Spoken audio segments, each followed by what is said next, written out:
92.7 big FM પર મામુ બનાવ્યો. બોલો. હા સર, તમે ઓલા એરોપ્લેન વાળા વિજયભાઈ બોલો છો ને? કોની સાથે કયો છો? એક મિનિટ, હું મારા હસબન્ડ ને આપું છું. કોણ બોલો છો તમે?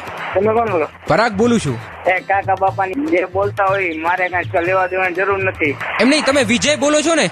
આ વિજય જ બોલું. શું કામ છે હે, તારે? ઓલા એરોપ્લેન વાળા તમે ઈ બોલો છો? એ એરોપ્લેન વાળા વિજયભાઈ. જો બા પેલા એને નંબર જો અને પછી લગાવો કે એરોપ્લેન વાળા કોના છે અને બીજાના કોના છે. પેલા ઈ જોતું. તો ભાઈ શાંતિથી વાત કરો ને. પણ શાંતિથી વાત કરો તો પણ તમને એટલી ખબર પડે કે મેં કોને ફોન લગાવ્યો છે. તમારી અટક શું છે? એમ તું એમ કેશો કે વિજય માયા. હા. વિજય માયા ક્યાં આવ્યો ઈ તને ખબર છે? ક્યાં આવ્યો? વિજય માયા કોણ ને વિજય માલી કોણ એટલામાં તને ફરક દેખાય? એટલે તમે કોણ બોલો છો?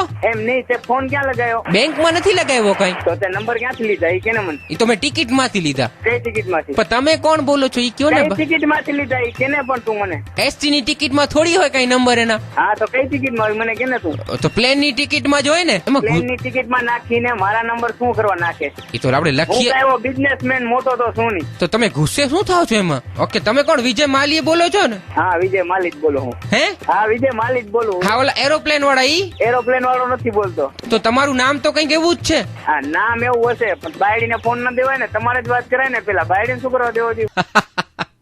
વિજયભાઈ 92.7 બિગ એફએમ રેડિયોમાંથી વિનોદ બોલું છું અને ભરતભાઈએ તમારા નંબર આપ્યા હતા તમારું મામું બનાવવા માટે. સામસાડી ભરતભાઈ એમ? હા. બરાબર એવું છે. એમ કે કોઈ ફ્રેન્ડ બ્રેન્ડ હોય ને તો એમ કે ગાર બાર બોલાઈ જાય તો અરે હું શું થઈ ગયા. મામુ બનાવ્યો.